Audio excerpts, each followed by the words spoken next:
अयोध्येतील बहुप्रतीक्षित अशा श्रीराम मंदिराचं लोकार्पण 2024च्या सुरुवातीला होणार आहे। राम जन्मभूमी मंदिर हे जगातील सगळ्यात मोठ्या धार्मिक स्थळासोबतच पर्यटन स्थळ सुद्धा होणार आहे। तर यासाठी थोडेच नाही तर तब्बल 32,000 कोटींचे प्रकल्प सध्या अयोध्येत सुरू आहेत।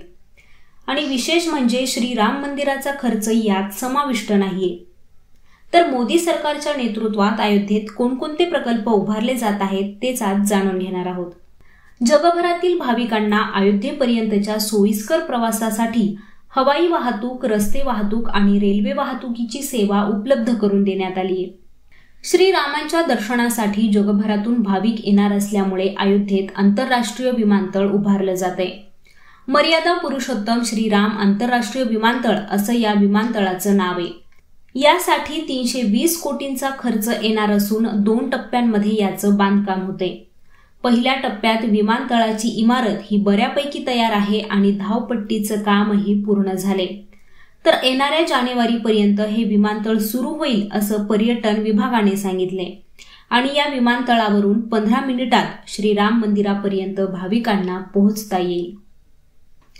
याशिवाय अयोध्येत बसने प्रवास करणाऱ्या भाविकांसाठी बस स्थानकाची सुद्धा उभारणी करण्यात येतेय। जवळपास 9 एकरात बांधण्यात येणाऱ्या या बस स्थानकाचा खर्च एकूण 219 कोटी रुपये इतका आहे। तर स्वखर्चाने आणि खाजगी वाहनाने श्रीरामांच्या दर्शनासाठी अयोध्येत येणाऱ्या भाविकांसाठी राम मंदिरापासून 1 ते 1.5 किलोमीटर अलीकडे पार्किंगचीही व्यवस्था करण्यात आली आहे।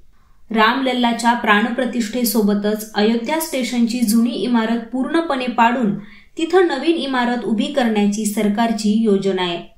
अयोध्या जंक्शनच्या नवीन इमारतीसाठी 230 कोटींचं बजेट देण्यात आले आणि या अंतर्गत 125 रूम्स, हॉस्टेल्स, एस्केलेटर आणि फूड प्लाझाचा समावेश आहे। आणि याशिवाय अयोध्या जंक्शन हे सुमारे 10,000 चौरस फूट मीटरमध्ये उभारण्यात येणार आहे। अयोध्या जंक्शन पासून श्रीराम मंदिर हे फक्त 900 मीटरच्या अंतरावर आहे। तसंच भाविकांच्या निवासी सोयीसाठी अयोध्येत जवळपास 20 5 स्टार हॉटेल्स बांधले जाणार आहेत। या हॉटेलच्या उभारणीचं काम ताज ग्रुपला देण्यात आले। ताज शिवाय विवांता, जिंजर, रॅडिसन्स आणि ओयो ग्रुप हे सुद्धा अयोध्येत हॉटेल उभारण्यासाठी सज्ज आहेत। याशिवाय 20हून अधिक हॉस्पिटॅलिटी कंपन्यांना हॉस्पिटलच्या उभारणीसाठी योगी सरकारने अयोध्येत परवाने सुद्धा दिलेत। मोदी सरकार हे देशातील जास्तीत जास्त भाविकांना अयोध्येत आणण्याच्या तयारीत आहे। 2020 मध्ये राम मंदिराचं बांधकाम सुरू झाल्यानंतर रामनगरी अयोध्येत पर्यटक आणि भाविकांची संख्याही दुपटीने वाढली आहे। तर लोकार्पणानंतर दर महिन्याला अयोध्येत 1 कोटी तर वर्षाला 12 कोटींहून जास्त भाविक श्रीराम लल्लाचं दर्शन घेतील असा विश्वास इथल्या अधिकाऱ्यांनी व्यक्त केलाय। तर मित्रांनो, ही माहिती तुम्हाला कशी वाटली हे आम्हाला कॉमेंट करून नक्की सांगा।